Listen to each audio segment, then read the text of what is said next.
Ama. Bukas na tenga, Panginoon, na marinig ang iyong tinig. Patuloy mo lang gamitin ang aking bibig, Ama, na maging tinig mo sa oras na 'to.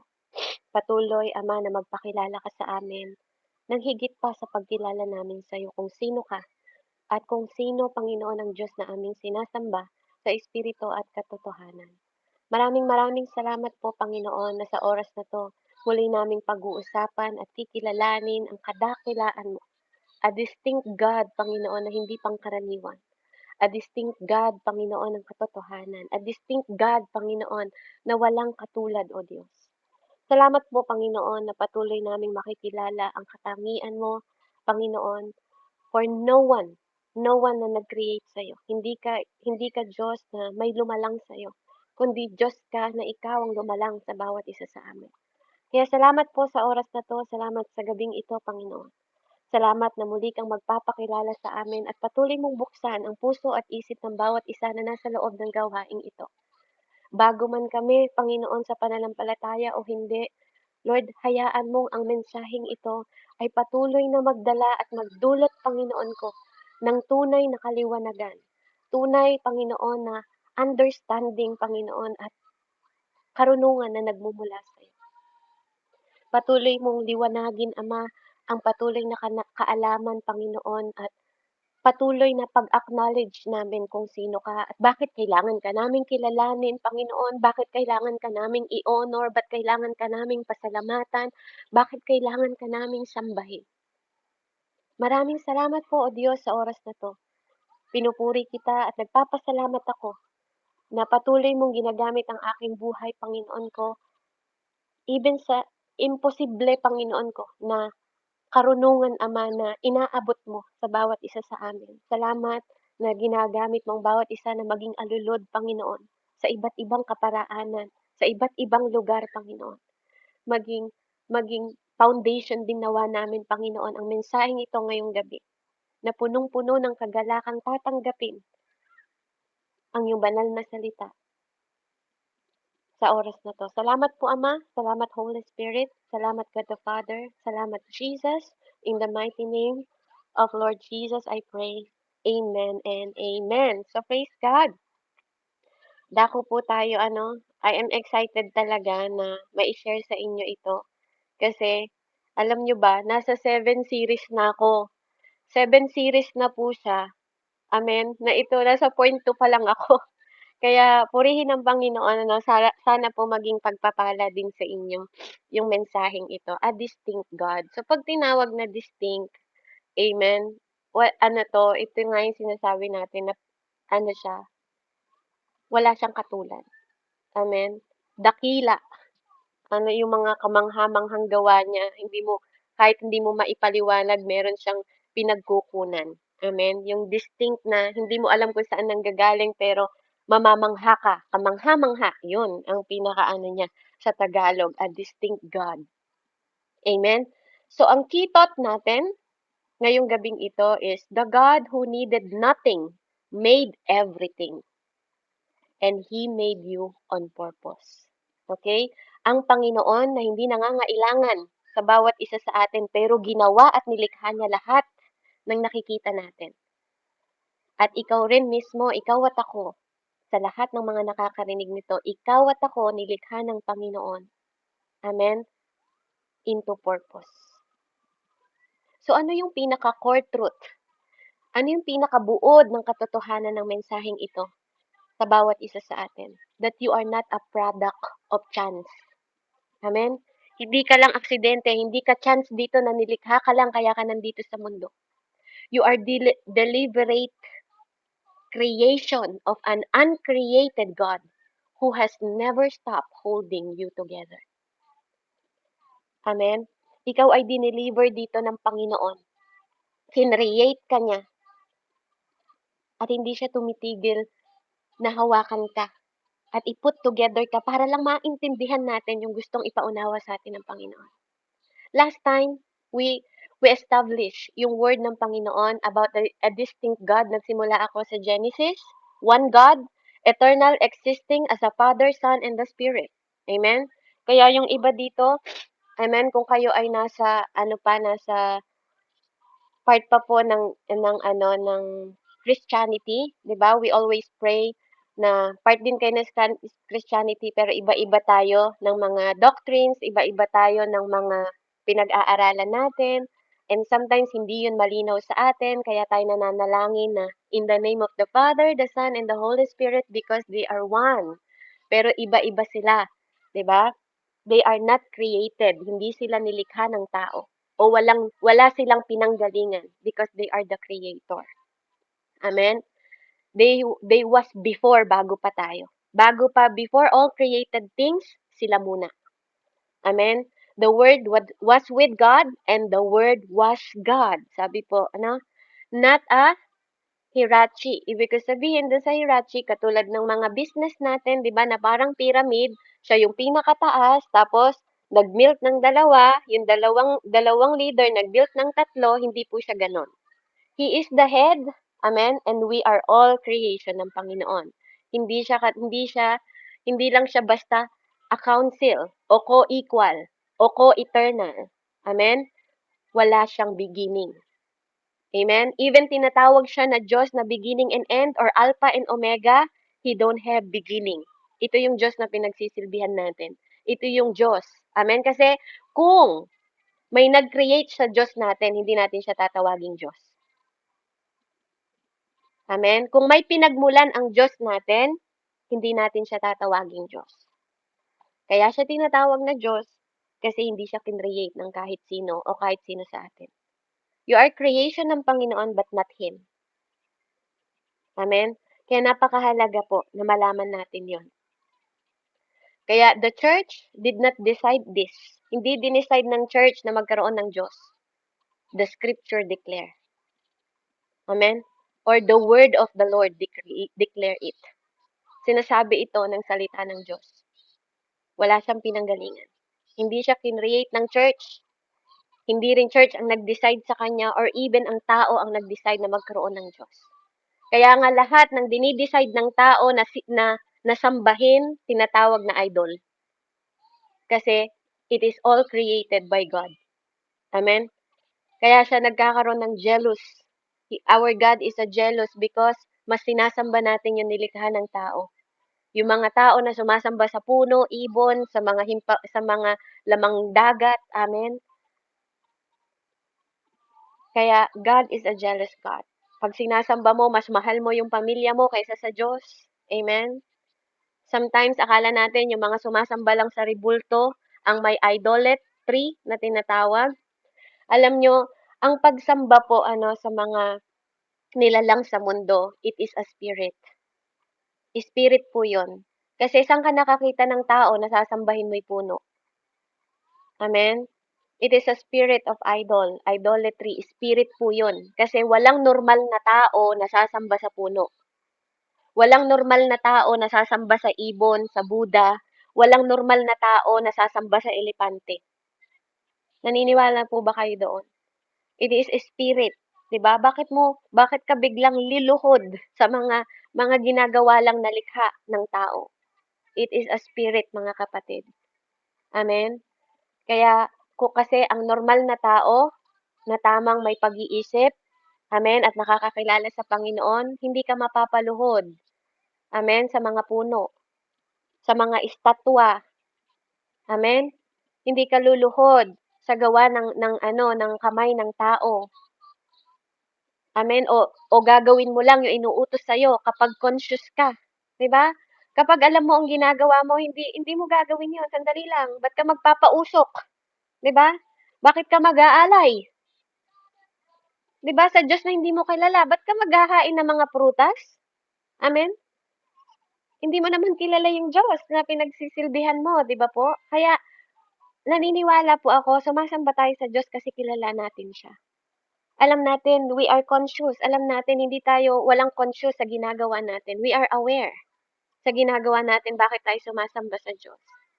At ngayong gabi, lalo po siyang magpapakilala sa atin, bakit kailangan natin siyang sambahin. Kaya alam niyo po, na-appreciate ko din yung kanta talaga na, bakit nga ba sinasamba kita?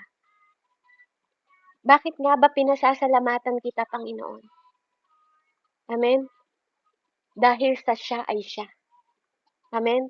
Alam niyo po, gusto ko nga actually gusto kong kung meron akong pagkakataon na bigyan ng pagkakataon ng Panginoon na mai-translate 'yun sa English, kakantahin ko siya sa English kasi hindi ko siya makita sa video, okey? Kasi gusto ko ring marinig ng mga tao dito sa Amerika kung bakit. Amen? Ang ganda lang ng kanta na, bakit mo nga ba pinasasalamatan ng Panginoon? Dahil ba nakakatanggap ka lang ng mga pagpapala? Bakit nga ba natin siya pinasasalamatan? Dahil may himala ba? Amen? Dahil pinagaling niya lang tayo? O sinasamba natin siya dahil sa kung sino siya? Minamahal natin siya dahil kung paano siyang nagpakilala. Amen? Kung paano siya nagpakilala kay Moises, kung paano siya nagpakilala kila Joseph, kila David. Kaya nga, alam niyo, sabi ko nga sa inyo eh, ito yung pinakamahirap na gawin na mensahe.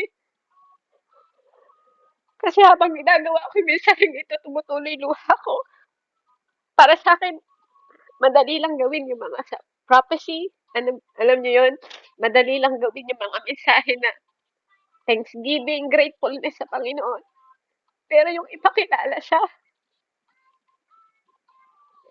yung gumagawa ka ng mensahe kasi tinitingnan mo yung katangian ng Diyos.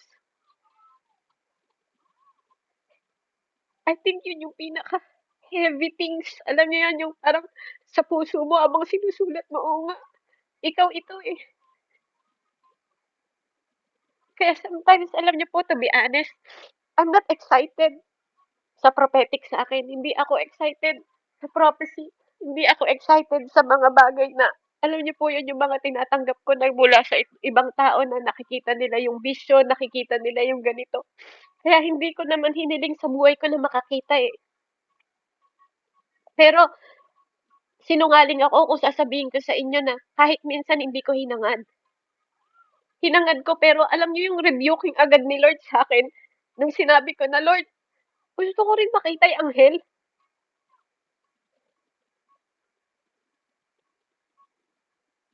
Lord, sabi niya, alam mo yung parang yung rebuking ng Lord sa akin na mas gusto mo bang makita sila kaysa maranasan yung presensya ko.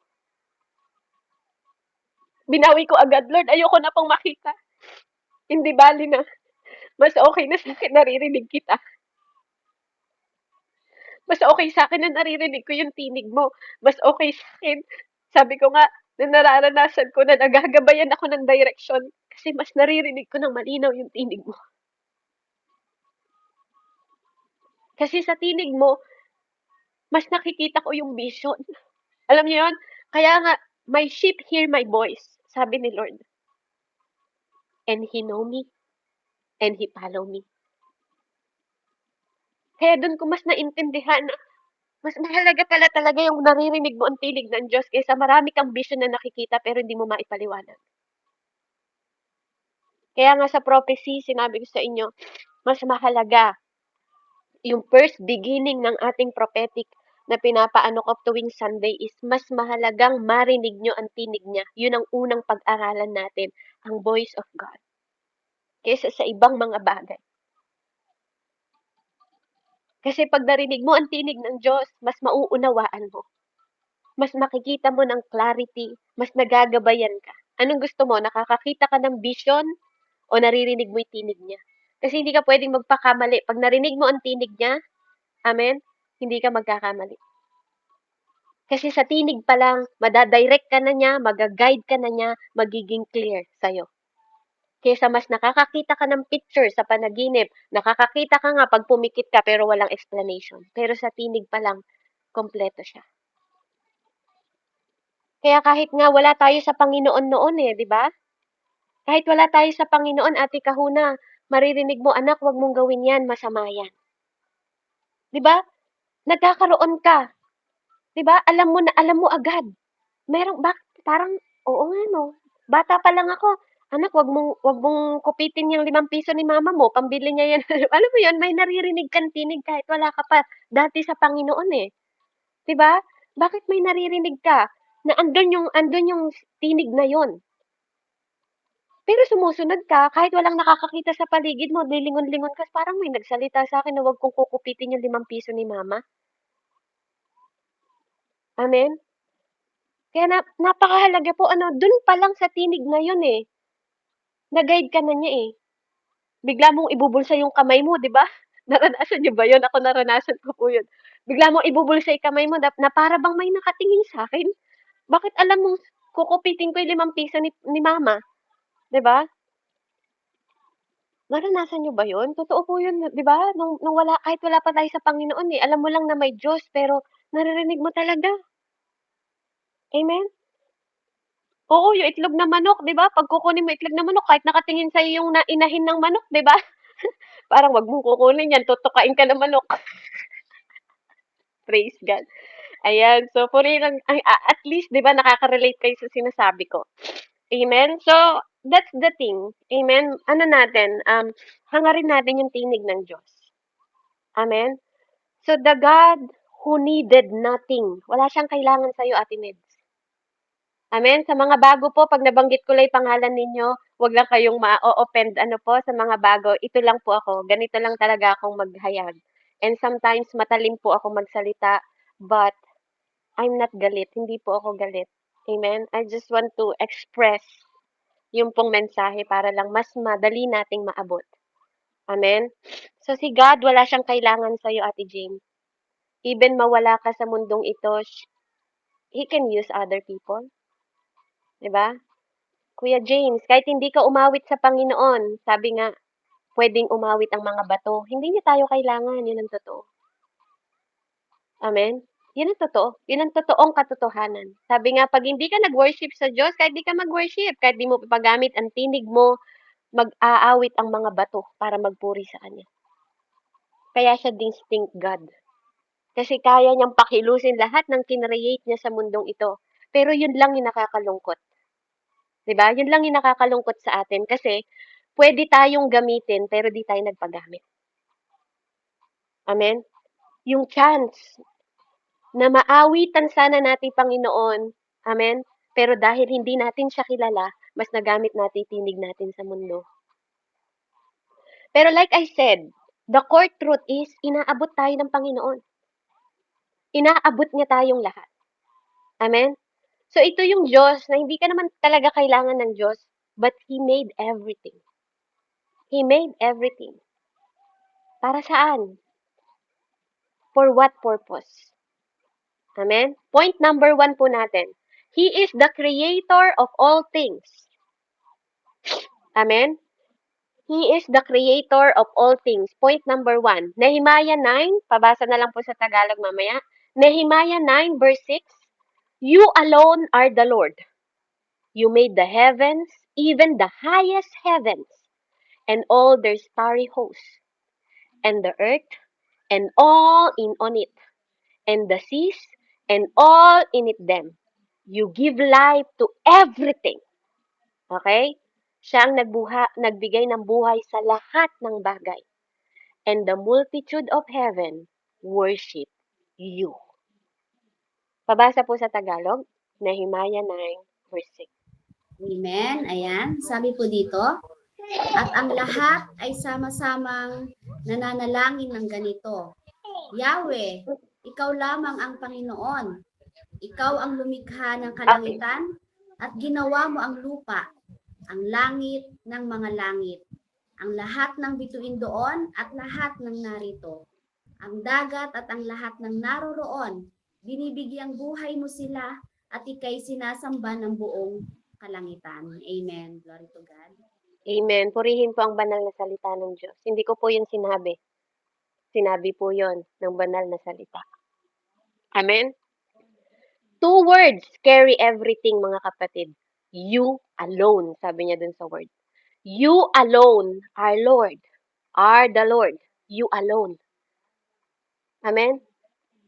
So every star po ng every galaxy, mga kapatid, lahat ng pinag-aralan nyo ng amazing sa science, every layer ng atmosphere, every creature that has every drone breath, every ocean ng floor has never been seen by human eye. Kahit pa hindi mo nakikita sa pinakailalim ng ocean, yung mga layer ng lupa doon, every dimension na nag-e-exist sa mundong ito, kapatid, nakikita at hindi mo nakikita. Lahat yun, He alone. created that. Wala kang tinulong doon. Wala akong tinulong doon. Na-create na yon nang wala ka. Amen? Kaya the name translated Lord, dito po, no? Kaya siya tinawag na Lord, amen, hindi lang to generic na title. Kapag sinabi sa origin Hebrew, Yahweh, Lord, Yahweh. Amen? Kaya kung naririnig ninyo bakit yung iba tinatawag na Yahweh, ang Panginoon, kasi po ang ibig sabihin ng Yahweh is Lord. Amen? At hindi lang siya Lord, Lord of Lord and King of Kings. Hari ng mga hari at Diyos ng mga Diyos. Ganun kataas. Kaya ganun kataas dapat yung ating acknowledgement sa Diyos na yun. Ganun kataas ang dapat na takot na meron tayo, yung banal na takot tayong makagawa ng mga bagay na makakapanakit sa kanyang puso. Kaya yung personal and covenant name ng God na yon is so sacred. Amen? Kaya yung mga scribe noon would stop. Amen? Kaya, alam nyo, paghaharap sila doon sa Diyos na yun, naguhugas pa sila ng kamay, naguhugas pa sila ng paa bago sila humarap sa Diyos na yun. Amen? Ganun. Ganun kataas yung reverence na binibigay nila noon, even sa Old Testament. Walang makakapasok sa kanyang templo, di ba? Nang madumi ang puso. Alam niyo yun? Na marumi ka, na nagkasala ka. Ganun katindi. Kaya, from the Hebrew verb na to be, ibig sabihin yun, the God who simple and eternal is.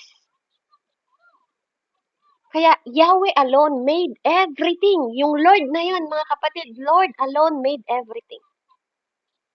Nothing made itself. Walang gumawa sa Kanya. Nothing pre-existed Him. Amen? Nag-exist na siya bago tayo nag-exist lahat. Na walang nag-exist sa mundong ito na hindi dependent sa Kanya. Na independent sa Kanya. Lahat dependent sa Kanya. Nakadepende sa Kanya lahat. Kaya ka nandito. Kasi dahil nag-decide siya na likhain ka. Hindi ka nabuhay lang na nandito ka. Kahit anong mga bagay na nakikita ng mata mo, lahat yan nilikha niya. Kaya nga ang buhay natin, wala tayong karapatan na bawiin ang buhay natin. Pag nagsasawa na tayo sa buhay na to, wala tayong kahit kaunting katiting na karapatan because it's not yours. You are made by purpose. Wala nga tayong inambag sa buhay natin. Amen? Dahil kung hindi sa pagpapala niya, hindi ka rin naman makakakain. Kung hindi sa pagpapala niya, wala ka rin naman tahanan. Kung hindi sa pagpapala niya, wala ka naman trabaho rin ngayon. Kasi kung paggising pa lang sa umaga, hindi ka na niya binuhay, wala ka nang magagawa. Kasi ang buhay na yun ay siya. Siya ang pinanggagalingan ng bawat hininga mo. Ng bawat hininga natin. Na kahit hindi mo nakikita ang hangin at oxygen, He created everything on His hand, on His word. Na wala tayong inambag kahit kaunti. Kahit isang patak. Colossians 1:15 hanggang 17. The Son is the image of invisible God, the firstborn over all creation. For in Him all things were created, things in heaven and on earth, visible and invisible. All things have been created through Him and for Him. He is before all things, and in Him all things hold together. Pabasa po sa Tagalog, Colossians 1:15 hanggang 17. Amen. Ayan. Sabi po dito, si Kristo ang larawan ng Diyos na di nakikita. Siya ang panganay na anak at pangunahin sa lahat ng mga nilikha. Sapagkat sa pamamagitan niya ay nilikha ang langit ng nasa langit at nasa lupa, nakikita man o hindi, pati ang mga espiritual na kapangyarihan, paghahari, pamamahala at pamumuno. Ang lahat ay nilikha ng Diyos sa pamamagitan niya at para sa Kanya. Siya ang una sa lahat at ang buong sansinukob ay nananatiling nasa kaayusan sa pamamagitan niya. Amen. Glory to God po. Amen. Praise the Lord. Firstborn. Amen. Sabi po sa Greek, Ang firstborn means prototokos. Prototokos. Amen? Greek word niya po yon. Ang ibig sabihin ng compound word ng protos means first. At tokos means born. Amen? In the ancient word, ito po is not a statement about birth order. It is a title, mga kapatid. A title. A declaration of rank, preeminence, and supreme authority. Mataas. Amen? It's not about who arrived first. It's about who hold the highest position. Yun ang ibig sabihin ng title niya. Amen? Kaya sa Old Testament, ginamit po yung way na consistently, Israel called God's firstborn in Exodus. Amen? Not the first nation to exist, mga kapatid. David called firstborn in Psalm 89, the youngest of Jesse's son. Amen? Jesse's sons, and the word is not tracking sequence. It is declaration supremacy. Amen? So si Paul is not saying the son was the first thing made. Hindi niya sinasabing ganon. Amen? But he is saying the son hold. Dito sa verse na binasa natin. The son, amen? Kaya kung makikita niyo po, naka-capital letter po siya sa Bible. Pag nagbabasa kayo, dapat iniintindi niyo rin yun. Yung mga capital, pag sinabing son, meaning the son of God. Pag sa mga espiritu, may malaki din na E, meaning banal na espiritu yon. Amen? Pag maliit na espiritu, espiritu yon. Na maliit na tao or spirit. Amen? Masamang espiritu or good na. Amen? Na spirit. Okay? You have to be very, very, very. Amen? Dapat mapamasid lang kayo. Hindi yung parang magaling lang tayo magbilang ng pera. Diba? Hala, hindi 20 yon. Diba? 10 piso lang yon. Amen? Alam natin, pero pag sa salita ng Diyos, hindi tayo masiyasat, hindi tayo sensitibo. Amen? So dito, sinasabi po ni Tatay Paul, hindi lang to basta son na ibig sabihin was the first thing made. Amen? Hindi po ganon, na siya yung nilikhang unang-una. Hindi lang basta ganon. He is saying the son hold the highest position. Hawak din po niya. Amen? Yung highest position, pinakamataas sa lahat. Over everything that was made. Sa lahat ng bagay na ginawa sa mundo. Kaya nga, if the Son created all things, He cannot be among the things created. Like I said, kung siya ay kinreate, amen? Kung kinreate siya, sinong lilikha ng lahat ng mga bagay na kinreate dito sa mundo? So no one created Him. Kaya siya tinawag na Diyos, mga kapatid. He is a distinct God. Wala siyang pinagmulan. Hindi siya part ng creation. Amen? Kaya nga, you cannot make everything and also be a part of everything that was made. He is before all things. Siya yun, hindi tayo. Not first among all things, but before all things. Magkaiba yun. Iba yung nauna, na nauna pa siya sa lahat ng kinreate niya. Kaya in Him, sabing ganon, all things hold together. Dahil sa Kanya. Kaya natin siya tinatawag na God in control. It's all Him. Siya ang nagko-control sa lahat ng bagay. Kahit papangit ang nangyari sa'yo, He can control everything. Kaya niyang iswitch siya ng mabuti. Kaya nga tinatawag natin siyang mabuting Diyos. Amen? In Him, all things hold together, not held together. Amen? Not held together, mga kapatid. Until now, He hold together. Not set in a motion and release. Amen? He's holding it. Until now, kahit anong sitwasyon mo, mga kapatid. If He is a distinct God, until now, He's still God. He hold together. Present tense, active tense, or right now. He hold together. This is the kind of God na sinasamba natin, mga kapatid. Kaya kung ano man sitwasyon nyo ngayon, I hope and I pray na nakikita niyo ibig sabihin ng Panginoon na gusto niya ipahayag sa bawat isa sa atin. Anak, I am holding together. I am holding you together. Nakikita mo man o hindi mo nakikita. I am your protector. Present man yan, future man yan, o ngayon man yan. The Son is not the historical agent of creation who created His work. and step back. Hindi siya magke-create ng bagay tapos, ay, nagkamali pala ako, Meds. No, hindi ganon. Hindi siya katulad ng tao na mangangako sa'yo tapos babawiin niya mamaya. He is ongoing. I hope you hear this, kapatid. Kailangan mo to ngayon. Kung ikaw ay nasa sitwasyon ngayon na napakabigat na ng buhay mo, kailangan mo tong marinig. He is ongoing until now. Kahit hindi mo siya naaalala nung masarap yung buhay mo. He is ongoing, God.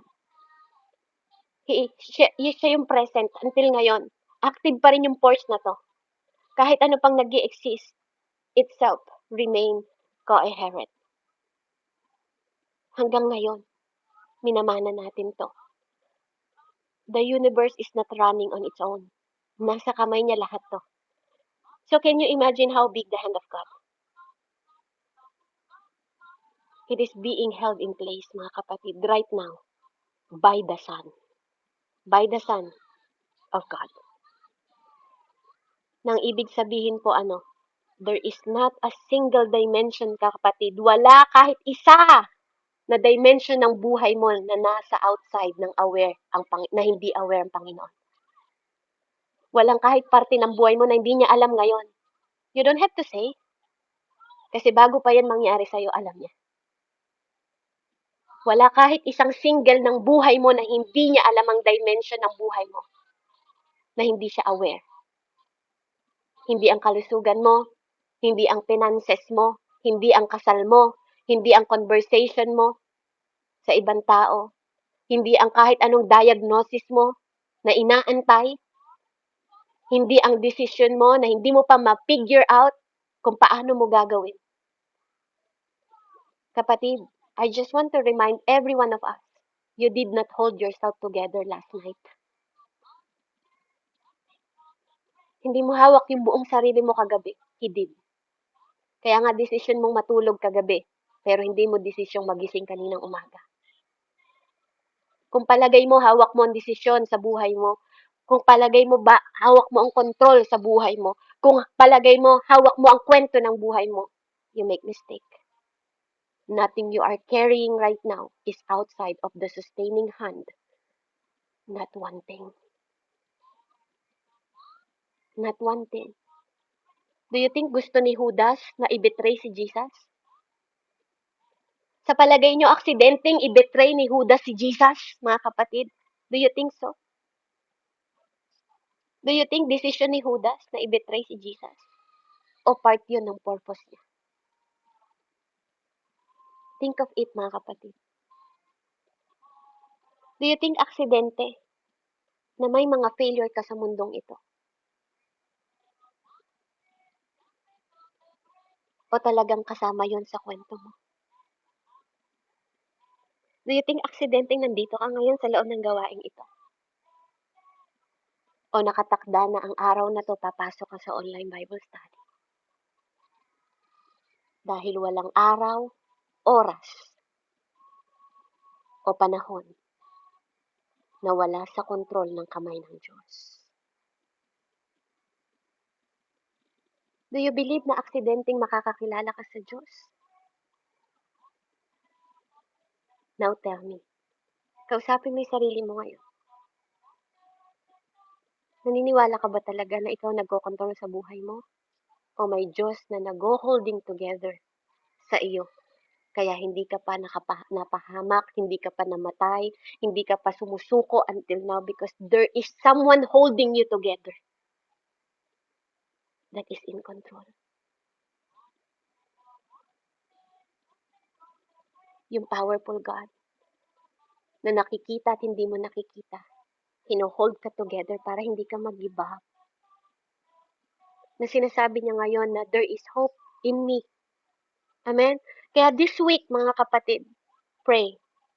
Knowing that He is not limited. Huwag mo siyang limitahan. Amen? Pag nananalangin ka, Lord, bigyan mo lang ako ng pambayad ng kuryente, tas next month ulit, wala ka ulit pambayad ng kuryente.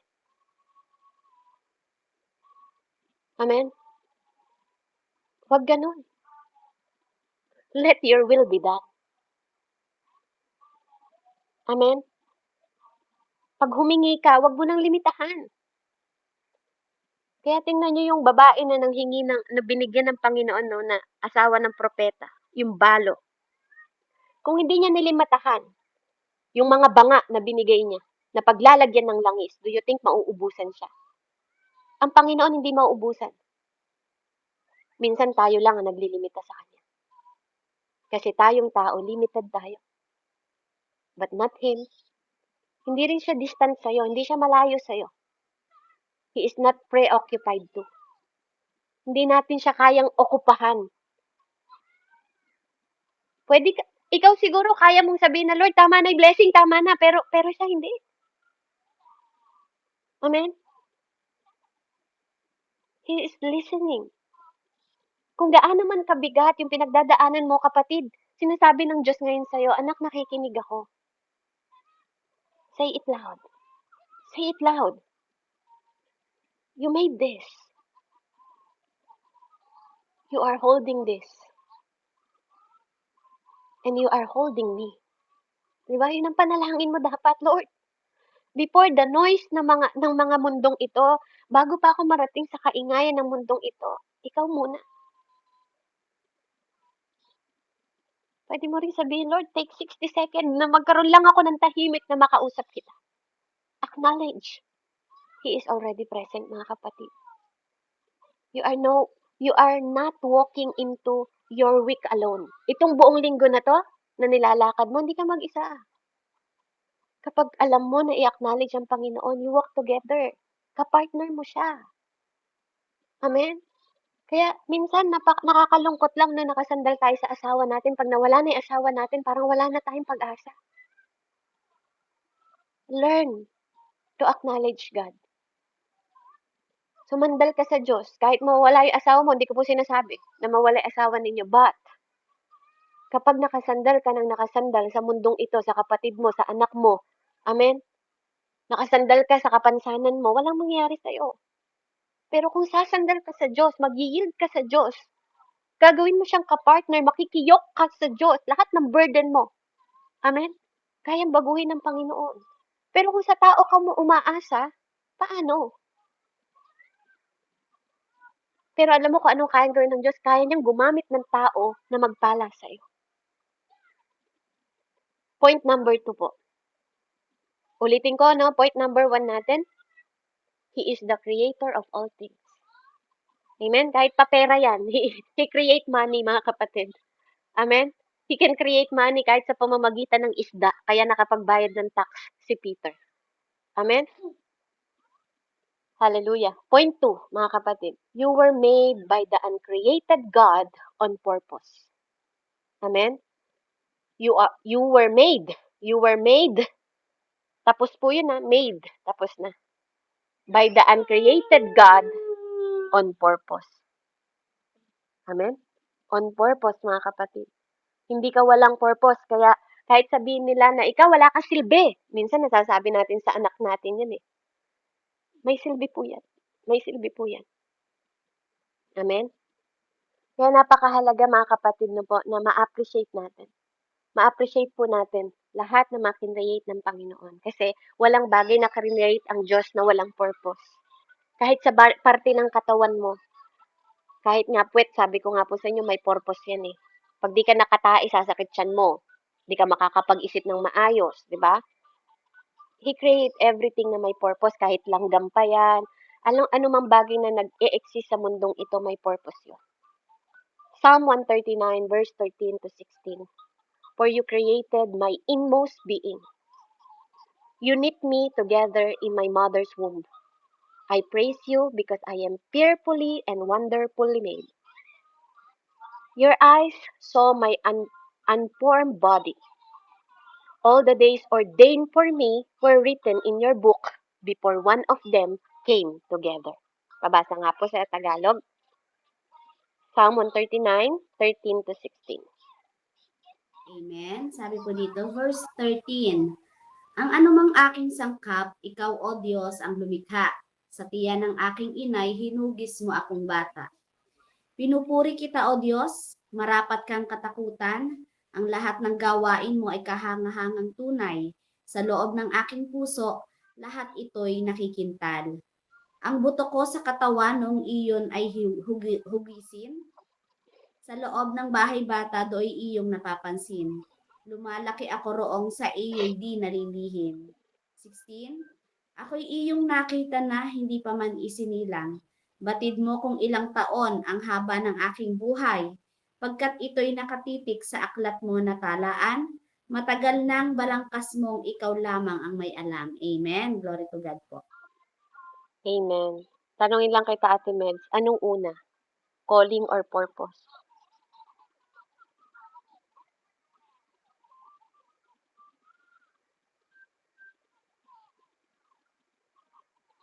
Ate Melda, ano pong nauna? Calling o purpose? Mga kapatid. Naniniwala ka ba na tinawag ka muna ng Diyos bago ka nagkaroon ng purpose? O may purpose muna siya bago ka tinawag?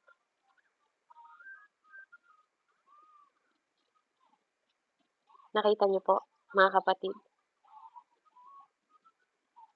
One day, I asked sa isang kapatid, what do you think? Are you called first? O purpose muna? Ang sagot niya sa akin, calling, ha? Let me tell you something. Pinrove ko sa kanya, sa Bible, na purpose ang nauna kaysa calling mo. Kapatid, hindi ka pa dumadating sa mundong ito, may purpose ka na. Hindi ka tinawag. Hindi ka tinawag muna, Kuya Fred. Nilikha ka muna niya dahil alam niya may purpose ka. Amen? Sabi niya nga sa Jeremiah 1:5, for I knew, alam niya na agad, from the womb of your mom, sabi niya, I knew you. So, hindi ka muna tinawag. Nilikha muna tayo dahil may purpose tayo. Amen? Napaka-amazing niya, no? Kaya nga sabi ko, tuwing inaano ko yung wisdom ni God, Lord, thank you ha. Kasi kahit buto mo, hindi pwedeng magkamali ang Lord. Kaya alam niyo sa creation pa lang, sasambahin mo na siya. Luluhod ka na. Kasi yung the God na to who existed before time was present at your formation. Pinoform ka pa lang niya, nandun na siya. Kaya yung hubog ng ilong mo, yung mukha mo, yung taas mo, lahat ng detalye ng buhay mo, alam niya.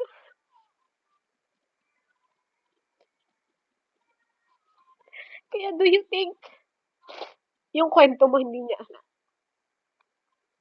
Minsan akala natin, lumalakad tayo sa mundo na hindi niya alam yung kwento. Kaya minsan pakialamera tayo. Tayo yung nagiging direktor, di ba? Yung mga isip natin, may ending agad. Wala na akong pag-asa, mamatay na lang ako.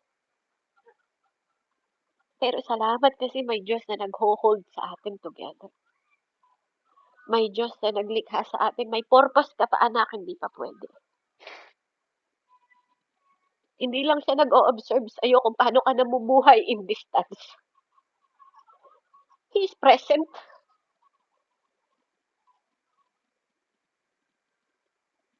Alam niyo yun, yung parang sa'yo nagtatahi, kahit pa nagkamali ka, sandali lang itatahi ko nung dapat sa purpose mo. Nakikita niya. Before you had the name, bago ka pa pinangalanan ng nanay mo. Before you had the face. Bago ka pa magkaroon ng mukha. Before a single day of your life had been lived, He had already written them. Tapos na. Sinulat na niya. Bago ka umattend sa online na to, alam niya, darating ka ngayong gabi. Ephesians 2 verse 10. For we are God's handiwork, created in Christ Jesus to do good works, which God prepared in advance for us to do. Sabi po sa Tagalog. Amen. Efeso 2 verse 10, sabi po dito, kung ano tayo ngayon ay gawa ng Diyos, At sa pakikipag-isa natin kay Kristo Jesus ay nilikha niya tayo para sa mabubuting gawa na inihanda niya noong una pa man upang gawin natin. Amen. Glory to God. Amen. So, hindi ka gumagawa ng mabubuting gawa ngayon dahil lang nakakilala ka.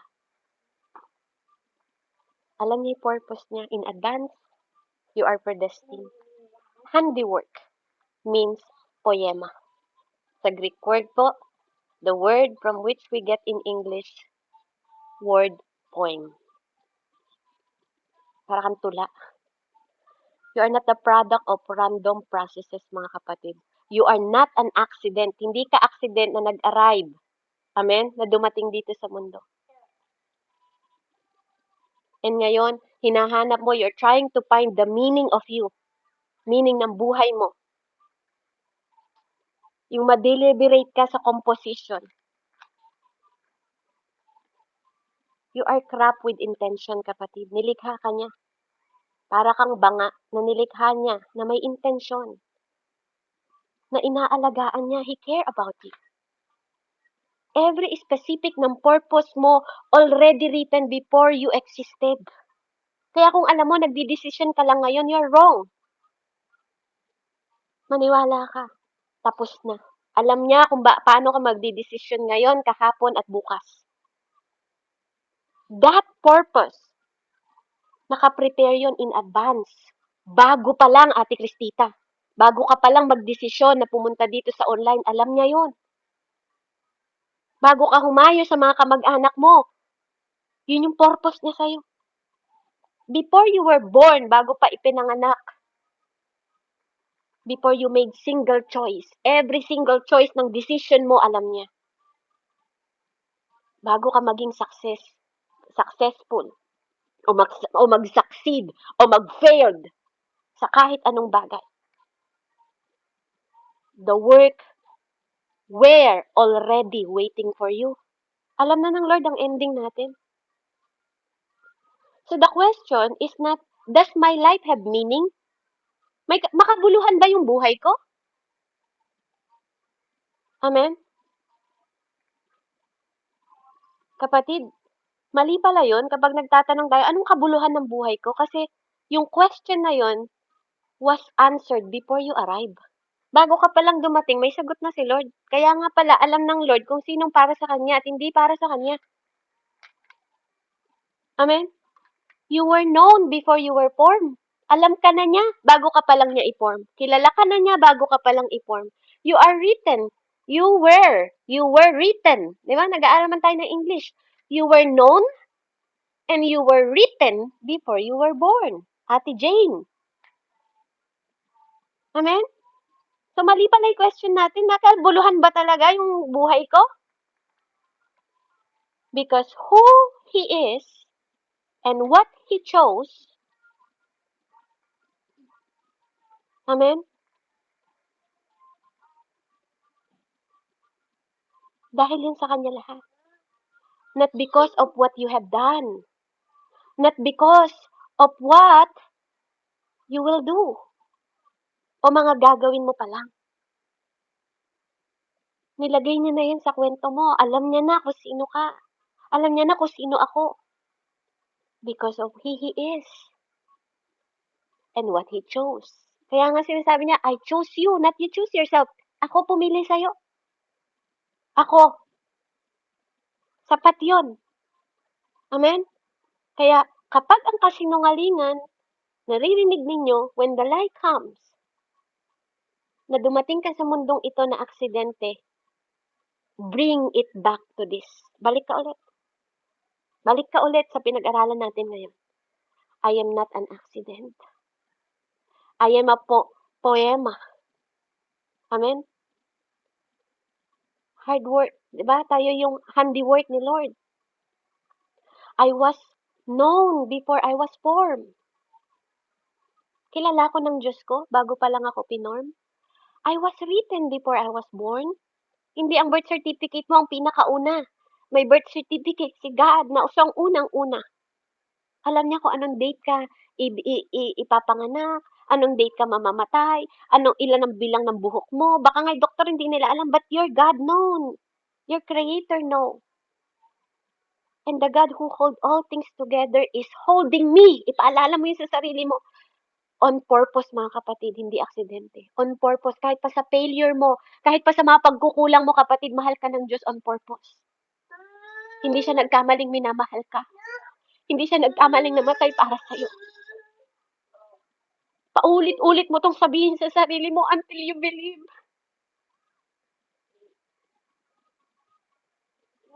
Kasi yung text, yung bawat salita sa Bible, pinaniwalaan niya muna bago mo to narinig.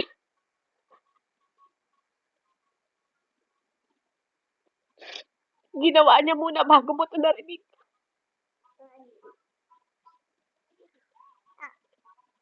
Amen. So ngayon sabihin mo sa akin, ano dito? Which of this story ang totoo sa araw na to ngayon? Amen. I hope nagre-respond tayo ng tama sa mga narinig natin ngayon. And I believe,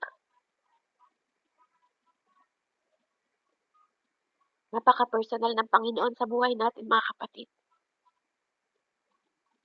Kaya kahit anuman ang dala-dala mo na heavy ngayong oras na to, know that God is in control. Amen? One God, the creator of all things, mga kapatid, and He made you on purpose. This is not a small thing. That is everything. That is everything. Kaya wag mo sayangin yung buhay mo. Hindi pa tapos ang Diyos sa'yo. Amen? Purihin ng Panginoon. Let's pray. Heavenly Father, in the mighty name of Jesus, we thank you. Thank you, Panginoon, sa katotohanan na pinagkakatiwala at pinagkakaloob mo sa bawat isa sa amin. Lord, salamat na you made our story. Tapos na yung story namin bago pa lang kami nilikha.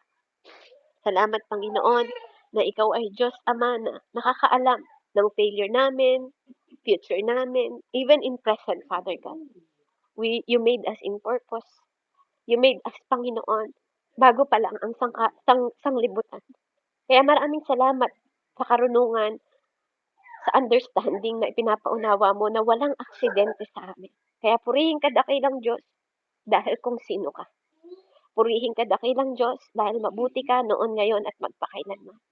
Purihin ka dakilang Diyos dahil alam mo ang bawat detalye ng buhay namin. Salamat dahil ikaw ang aming Diyos. Ikaw ang firstborn. Ikaw ang Diyos na nagmahal bago ka namin minahal. Ikaw ang Diyos na nag-create, Panginoon, at nagdesisyon na pumili sa bawat isa sa amin. Salamat po, Ama, sa katotohanan ito. Sa pangalan ni Jesus, patuloy kong ipinagkakatiwala ang bawat buhay ng bawat aking kapatid sa loob ng gawain ito. Dakilang Ama, maghari ka sa aming mga buhay, ngayon, noon, at magpakailanman. In Jesus' name, amen and amen. Back to you po, Ate Meg. A distinct God. Thank you po and God bless po. Ayan, amen. Salamat po, Sis Bebs. Ayan, mga kapatid. Nawa ang bawat isa ay napagpala. Ayan, salamat po sa lahat po nagre-response.